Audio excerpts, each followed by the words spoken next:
Why don't we feed the world's knowledge to an AI, tell it to build a warp drive, and give it a calculator? Well, I think a lot of people who are pro AI, and honestly, just saying pro AI like puts a bad taste in my mouth because you really shouldn't be pro or anti a technology, but that's neither here or there. I think a lot of people who at least identify as pro AI kind of treat AI as like a magical vending machine that just gives the world what it wants. And like, I've worked on AI coding projects in the past, never like as a job, but like, I do have a little bit of knowledge of this, and like, that's just not what large learning models do. Like, large learning models are pattern machines, basically. You could give them large data sets, and then they can spout out basically interesting arrangements of that data set. And that is a whole lot like inspiration. That's why, when we tell ChatGPT to write us short stories, we're like, oh, that's really cool.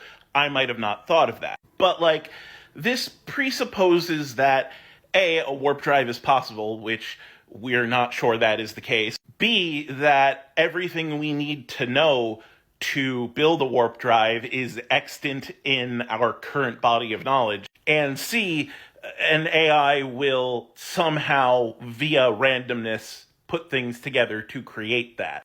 That's really not how it would work. Really, what would likely happen if we did this was we would get a very compelling sci-fi story about a warp drive.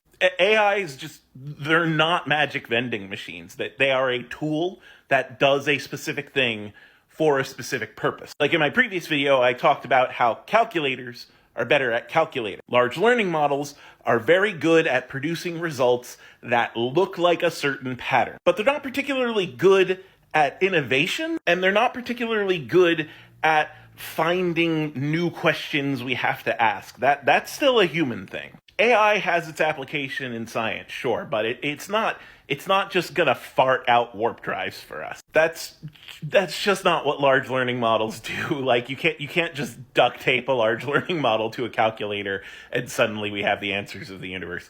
That's not how any of this works.